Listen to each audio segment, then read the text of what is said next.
मुल्क भर की तरह बलूचिस्तान के शहर सिब्बी में भी आलमी यौम मजदूर आज मनाया गया। मुख्तलिफ यूनियंस की जानिब से रैलियां निकाली गईं और जलसों का इनेकाद किया गया। इस हवाले से जानते हैं सिब्बी से मोहम्मद बाकर अब्बास की रिपोर्ट। मुल्क भर की तरह बलूचिस्तान के शहर सिब्बी में भी आलमी मजदूर डे मनाया जा रहा है। मुख्तलिफ यूनियन की जानिब से रैलियां निकाली गईं और जलसों का इनेकाद किया गया। बलूचिस्तान लेबर फेडरेशन की जानिब से म्यूनिसिपल कमेटी ऑफिस से रैली निकाली गई। रैली के शुरका ने महंगाई के खिलाफ शदीद नारेबाजी की,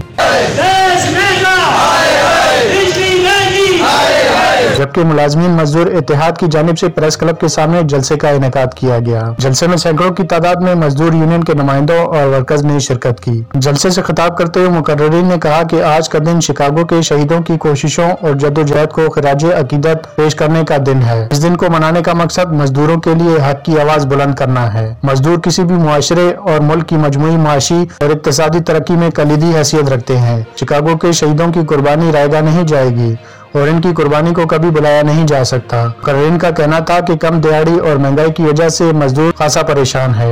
उजरत कम होने की वजह से उनके घर के चूल्हे नहीं जल रहे।